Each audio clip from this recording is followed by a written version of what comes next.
Sud Radio, Regard de femme. Regard de femme en compagnie d'Aurore Boyard, avocate à Toulon, bonjour. Oui, bonjour Philippe, bonjour à tous. Et meilleurs vœux, comme c'est notre première ensemble cette année. Et Michel Viannès, présidente de l'association Regard de femme à Lyon, bonjour. Bonjour Philippe, mes meilleurs vœux également. Et bien bonjour aussi. À toutes et toutes. Alors, on va commencer par votre coup de cœur, coup de gueule. Vous, Michel Viannès, vous voulez parler de quelqu'un qu'on connaît sur Sud Radio, Fathia Boudjalat, Agag Boudjalat. Oui, tout à fait. Alors, Fathia Boudjalat, qui est enseignante à Toulouse, donc avait dénoncé le refus de syndicalistes de son établissement de faire respecter la minute de silence et expliquer ce qu'était la liberté de conscience à la suite de l'assassinat de Samuel Paty. Ces syndicats, donc c'était Sud Éducation et CGT Éducation, ont fait un signalement au recteur détournant ses propos laïques et républicains, la traitant de raciste et faisant circuler cette lettre totalement mensongère sur les réseaux sociaux. On sait le danger aujourd'hui, on ne peut pas dire qu'on l'ignore. Et donc Fathia demande la protection fonctionnelle de l'éducation nationale et j'espère qu'elle aura une réponse de la grande muette, qui est devenue l'éducation nationale aujourd'hui. On espère qu'elle aura une réponse favorable, ça c'est évident, et on salue Fathia Agag Boudjalat qu'on a eu régulièrement sur Sud Radio, et je la connais personnellement, Fathia, totalement solidaire avec toi. Et vous, Aurore Boyard, voulez parler de Twitter.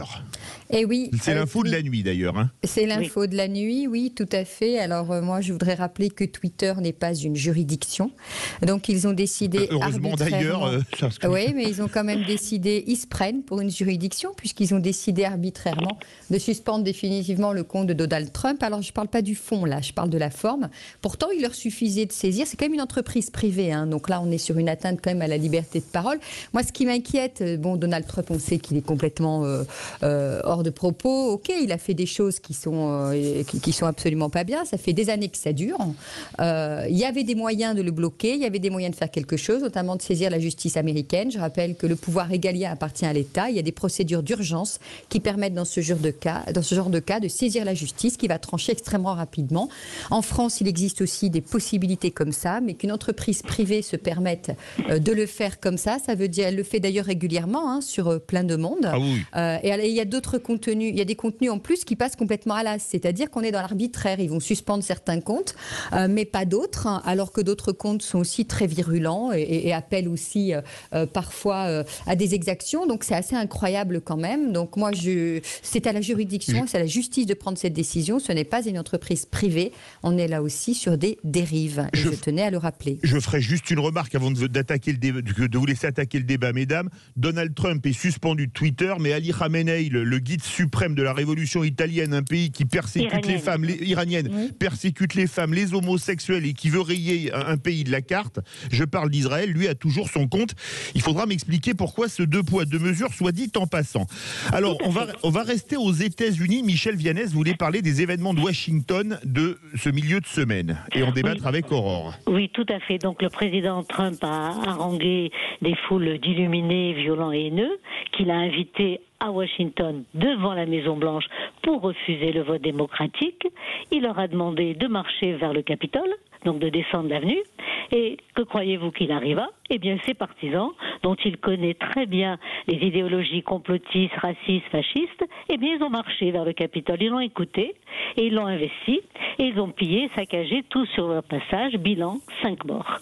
Donc, tout le monde, bien sûr, connaît l'accès aisé au Capitole et dans les établissements américains, mais il est stupéfiant que personne dans les services de sécurité qui s'empilent, enfin, en particulier à Washington, et donc se neutralisent, n'ait pensé que ces foules passeraient à l'acte, d'autant plus qu'il y a eu des coups de force précédemment, des incursions violentes dans les capitoles, dans les États par ces mêmes groupes extrémistes. Donc là, c'est un point qui me paraît assez inouï, hein, et je suis comme tout le monde sidéré par cette possibilité qui leur a été donnée.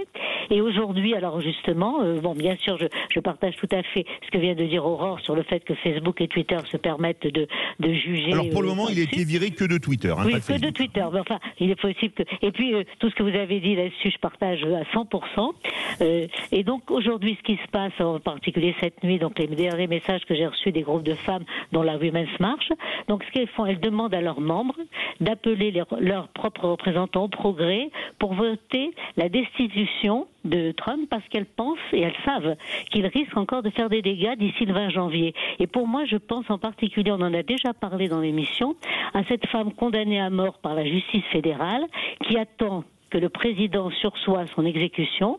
Ce serait donc la 10e personne exécutée depuis juillet 2020, alors qu'il n'y a plus eu aucune exécution fédérale depuis une vingtaine d'années aux États-Unis. Donc là, on voit la dangerosité du personnage. Aurore Boyard, quand vous avez vu les événements à Washington, c'était surréaliste. Oui, évidemment, c'était surréaliste, mais quelque part, je dirais que les États-Unis ont payé une certaine forme de laxisme depuis quelques années. Les États-Unis, c'est quand même un pays qui, je pense, vient de se réveiller sur beaucoup de choses. Et si effectivement, ils n'ont pas renforcé la sécurité du Capitole, je pense que c'est parce qu'ils n'y croyaient pas. Vous savez, ça fait un peu penser à cet état de sidération quand vous êtes attaqué. C'est une chose de dire que c'est possible, c'en est une autre de le vivre. Et Donald Trump n'est allé que crescendo depuis qu'il a été élu, mais même avant son élection, je pense qu'il le savait. Et malheureusement, on voit que les États-Unis n'ont pas su, à un moment donné, leur législation, n'ont pas su, si vous voulez, pouvoir mettre un terme à cela. Mais je dirais que ça doit nous servir de leçon à nous, l'Europe, parce que finalement, tout ce que l'on vit en ce moment est propice à ce genre d'événements, compte tenu des difficultés que les gens rencontrent tous les jours, ne serait-ce pour vivre. Et avec le Covid, avec tout ce qui se passe actuellement dans le monde, on sent bien que toutes nos libertés sont menacées et on sent bien que les gens sont beaucoup plus tendus. Il y a plus de dépression, on le sait, mais également de gens qui vont être de plus en plus en colère. Et donner de l'argent à tout va, faire donner à Pierre, Paul, déshabiller Jacques pour habiller l'autre, c'est pas la solution. Donc là où on devrait être soudés en réalité, on se rend compte que y a des gens qui font n'importe quoi. Et ça a été le cas de Donald Trump. Tout simplement. Ça doit vraiment nous servir de leçon. Et on l'entendait, avant de vous redonner la parole sur le second sujet, Aurore, quand on entend les milliardaires, on entendait l'info Éco Plus de Didier Testot tout à l'heure, qui maintenant c'est en trillions de dollars, ce que ça a augmenté depuis le début de l'année, et qu'il y a de plus en plus de gens en la pauvreté, c'est sûr que ça n'aide pas à calmer la colère. Vous vouliez parler, aujourd'hui on fait deux sujets, parce que vous aviez vraiment deux sujets forts, déjà Washington, et vous, Aurore Boyard, vous vouliez nous parler de cette affaire qui défraie la chronique, l'affaire d'inceste autour d'Olivier Duhamel. Oui, alors je dirais que un mal pour un bien, cette affaire sort, on parle d'inceste. Je ne vais pas parler de l'affaire en elle-même, puisque je ne la connais pas. Je n'ai même pas encore lu le livre que je vais me procurer, bien sûr, parce que ça, c'est des choses que je vis moi au quotidien en tant qu'avocate. Je dirais que l'inceste, enfin, on parle de ce mot, dont on parlait peu. Et il y a quelques années, il y a, je crois, c'est 10 ou 15 ans de ça, une loi voulait que le mot inceste soit employé dedans. Ça n'a pas été le cas. Donc ça prouve déjà les verrous qu'il y avait sur cette notion d'inceste. L'inceste, c'est quelque chose malheureusement de terriblement répandu en France. Quand on regarde un petit peu les statistiques, on se rend compte qu'il y a beaucoup d'enfants qui le vivent. Alors que ça soit mis au grand jour, très bien. On se rend compte aussi que c'est n'importe quelle couche de la population, y compris les élites. Mais le message que je voudrais faire passer, parce que dans toutes ces agressions sexuelles et notamment incestueuses, ce qui va les favoriser et ce qui va permettre à l'auteur qui est pédophile quand ça concerne des mineurs, parce qu'on est sur de la pédophilie, que ça soit bien clair, quand les enfants sont mineurs, c'est le silence, l'omerta. Mais dans la famille, et on le voit bien là par rapport à tout ce qu'on entend, il y a des personnes qui veulent le taire, il y en a d'autres qui veulent parler. Alors aux gens qui veulent parler, vous avez tout simplement à faire un signalement au procureur de la République qui peut enquêter et poursuivre même s'il n'y a pas de dépôt de plainte. Et ça, c'est important à le dire. Et le procureur de la République, alors bien sûr, il faut lui envoyer quelques débuts de preuves. Ça peut être des mails, ça peut être des textos, ça peut être des WhatsApp, ça peut être des vidéos, ça peut être n'importe quoi. Mais au moins des débuts d'éléments de preuve, le procureur de la République à qui on va faire un signalement doit enquêter sur ces faits. Et il ne faut pas le lâcher à ce moment-là. Et il a la possibilité de poursuivre au nom de l'État français sans que la victime ne dépose plainte. Or, souvent, les victimes ont honte. Déjà, pour commencer, elles ont peur, ce qui est normal. Et puis, il y a aussi l'effet de sidération. Et puis, ce qui se passe, c'est que il y a des cas où elles parlent tout de suite, puis il y en a d'autres, elles ont ce qu'on appelle une amnésie traumatique. Voilà, et l'amnésie traumatique, elle peut durer 10 ans, 20 ans, 30 ans, 40 ans. C'est la raison pour laquelle le délai de prescription grâce à Flavie Flament a été augmenté à 30 ans. Mais pour les affaires nouvelles, pour les faits qui se produisent à compter bien sûr de la publication de la loi, de la prise d'effet de cette loi, pas pour les faits antérieurs, on reste sur une prescription de 20 ans. Les lois ne sont pas rétroactives. Justement, vous avez vu cette affaire, Michel Vianès, qu'est-ce que ça vous a inspiré entre la mère qui, on va pas rentrer dans le détail, mais la mère qui prend la défense de son mari contre ses enfants, etc. C'est quelque chose d'assez terrifiant à voir. Oui, c'est terrifiant, mais c'est habituel, comme vient de nous le dire Aurore.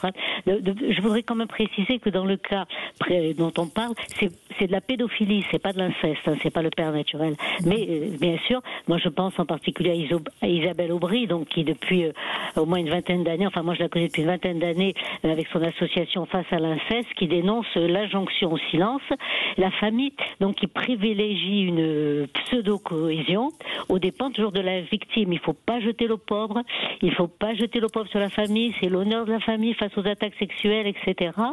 C'est la même chose, on a bien sûr parlé, on entend beaucoup sur les ondes, heureusement, Muriel Salmona, donc la présidente de l'association Mémoire traumatique et victimologie, je vais y arriver, qui dénonce donc cette impunité effarante depuis des années. Alors ce qui est important et le point commun dans toutes ces affaires, c'est d'abord leur côté universel. Ça touche tous les milieux, ça c'est extrêmement important. Et puis le contexte. Alors là, on s'aperçoit que le tout Paris était au courant, que le père respectait la parole de son enfant. Pour moi, c'est totalement inacceptable. Il a fallu que la sœur, c'est souvent le problème de la fratrie, hein, enfin la fratrie qui finit de parler, on voit la même chose sur l'excision. Je vous coupe, la sœur a parlé au bout de 10 ans de psychanalyse. Oui, non, mais bien sûr, et justement avec des psychiatres qui lui ont permis de faire remonter hein, ce qu'elle cachait, parce qu'il fallait cacher. C'est cette injonction du silence, hein, donc je crois que c'est le terme le plus précis. Et donc, et surtout, chaque fois, c'est ce déni, cette loi du silence, cette culture du viol qui a bâillonné les victimes, qui les a empêchées de parler. Alors on peut, et chaque fois, il y a donc ces conséquences psychotraumatiques. Et on peut espérer que la parole des enfants va enfin être entendue. Et surtout, cette espèce de mur du silence qui se crée, donc pas seulement familial, mais social, dans le cas présent, où on s'aperçoit que le directeur de Sciences Po était au courant, etc. Là, on va en entendre, hein, heureusement. Alors, mais malheureusement, la loi, dans le cas pour ce jeune homme, donc... ne peut pas être rétroactive, ce qui est normal. Si vous voulez, je ne vais pas le dénoncer. C'est le principe de la loi, oui. Mais c'est au moins, c'est toujours ce que nous disions, c'est dénoncer, c'est de servir d'exemple et de permettre aux autres de dénoncer. D'ailleurs, les magistrats sont en train de faire des recherches parce que il est évident que ce personnage n'a pas agressé que ce jeune homme. Il a dû en agresser d'autres. Ça, justement, il y a des enquêtes en cours. Voilà, écoutez, je vous remercie beaucoup. Merci beaucoup Michel Vianès, présidente de l'association Regard de Femmes à Lyon, Aurore Boyard, avocate à Toulon. Dans quelques instants, ça va être beaucoup plus léger. C'est le journal des sports de Gaspard de Vaubicourt. Restez bien avec nous sur Sud Radio.